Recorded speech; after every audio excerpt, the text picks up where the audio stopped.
Welcome students. This is Sanjay Kumar Upadhyay from SBM CND. Today's topic is building modules in Python. As we have already discussed how to import modules, there are several built-in modules which are available in Python that can be imported, and we can use the function of those modules in our program. Let's see what are the modules. Mainly there are four modules, inbuilt modules, which we can use in our Python program.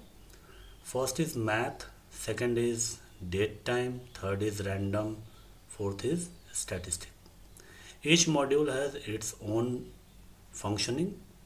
Math is used for using the mathematical functions. Date and time module is used for using some date and time related functions. Statistics modules are mainly used for calculating statistics of real valued data, and random module is a module used for generating random numbers between different ranges. Let's see it one by one. Math module. Math module, it contains different types of mathematical functions, and most of the functions returns the value in float pattern or float. For example, to use sqrt function, we have to write a statement like this. First we have to import the math module, and after importing that math module, we can give the function of that module like this. We have to type first the module name and then dot and then the function name, and whatever value it will return, it stores at r, and when we print the value of r, we get the value that. Here we are trying to find out the square root of 4, that is 2. Several functions in math modules are ceil. It returns the smallest integer greater than or equal to 1. Suppose I am writing here math.ceil 4.2. Its greatest value is 5. The number. Factorial, it returns the factorial of any number. We have to write like this: math.factorial 4, it returns 24. Floor, the largest number, largest integer, but it is less than or equal to n. Means ceil and floor are the reverse one. Ceil returns the greater number equal to n, and it also returns the smallest number equal to n, and it returns the largest number less than or equal to n. Fmod, it returns the remainder when n is divided by y. It is not n, it should be here x. X should be divided by y. Like here, we are dividing this and we get the remainder. Exp, exponential form, e to the power x, like this. Log 10, we can write like this. Power, pow, x to the power y to the power n, it returns the value in float, whereas in built-in function we use pow, it returns numeric value. Sqrt returns square root, cos, sine, tan. Here pi is a constant, we can use pi for getting the value of pi, and wherever we use pi is a reserved word, and e is also a mathematical constant e, whose value is 2.7182.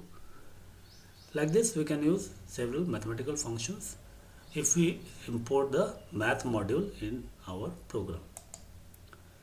Second module is random module. This module contains functions that can be used for generating random numbers. Means randomly number will be generated as per the computer's execution. To use this module, first we have to import like this. import random. After importing this random, we can use the functions related to that random module. Mainly there are three functions which we can use in random module. Let's see how they are working. First function is random.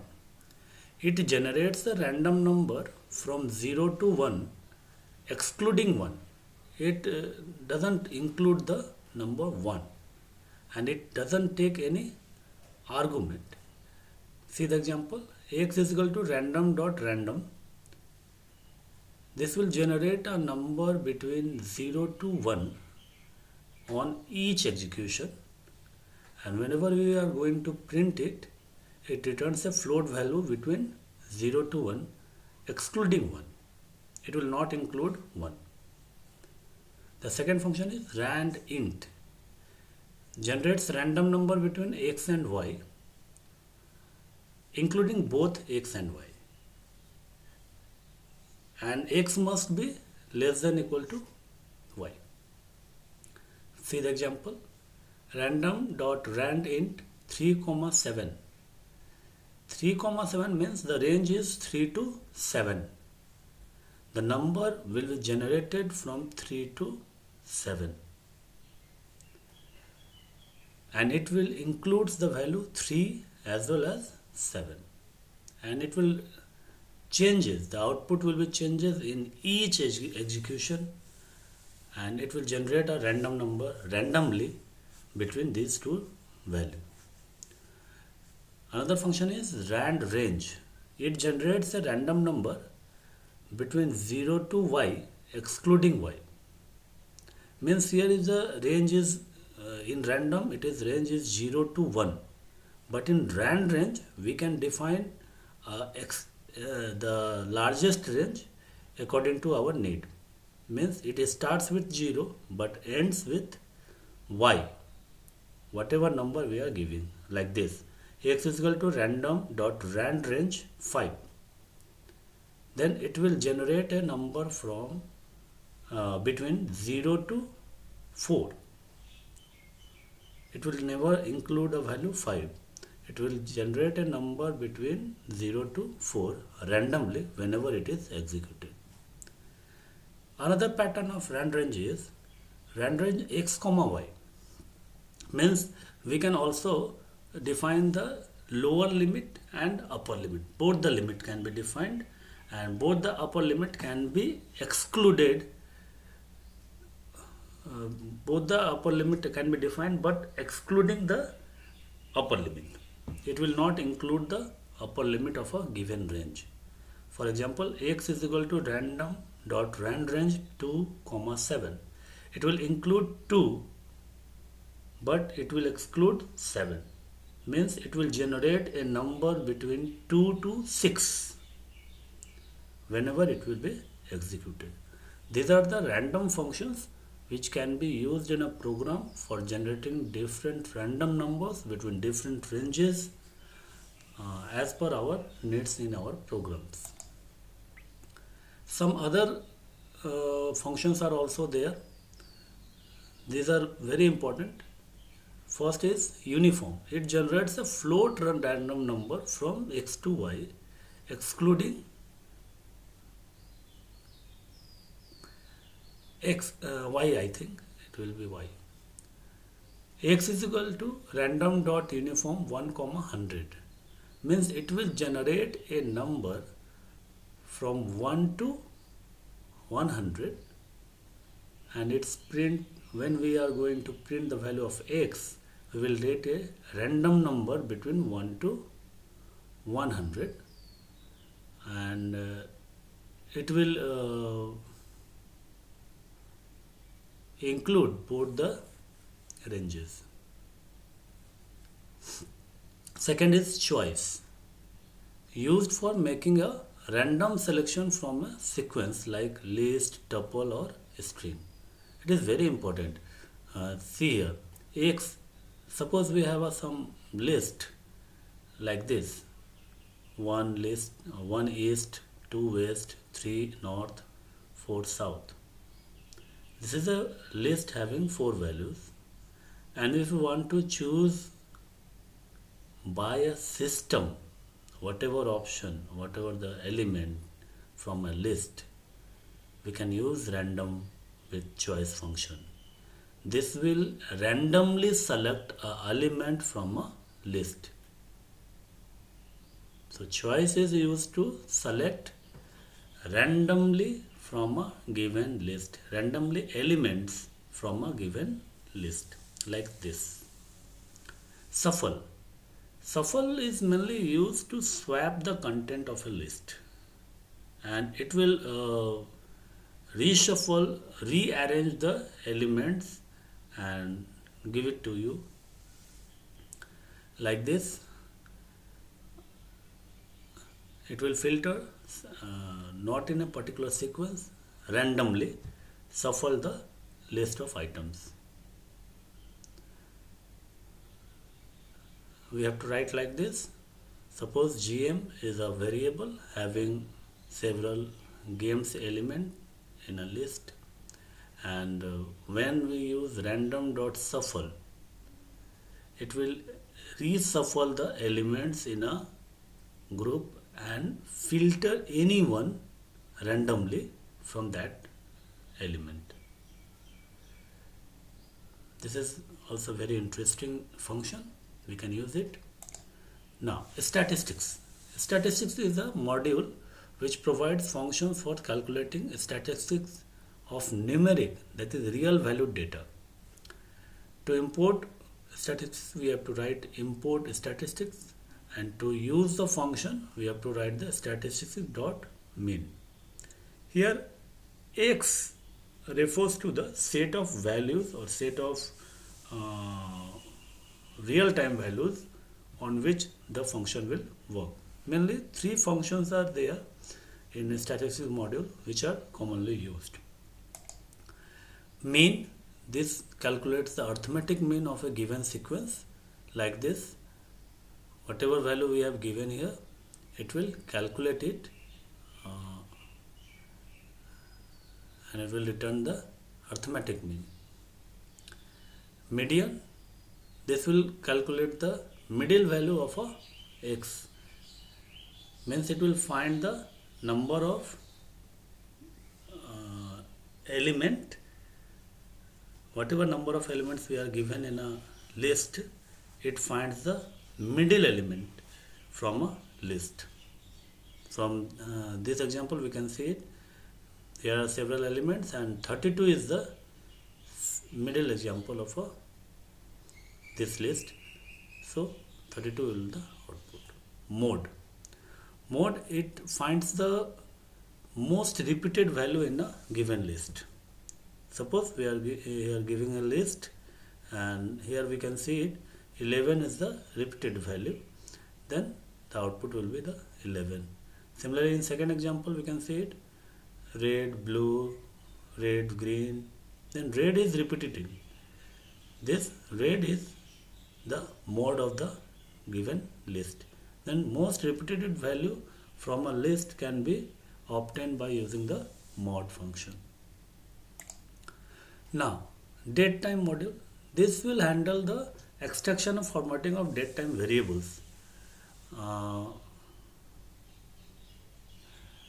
To import it, we have to write here import datetime. Datetime module has mainly 2 classes, date and time class. To use date class, we have to write datetime.date, and then we can use any function related to date class.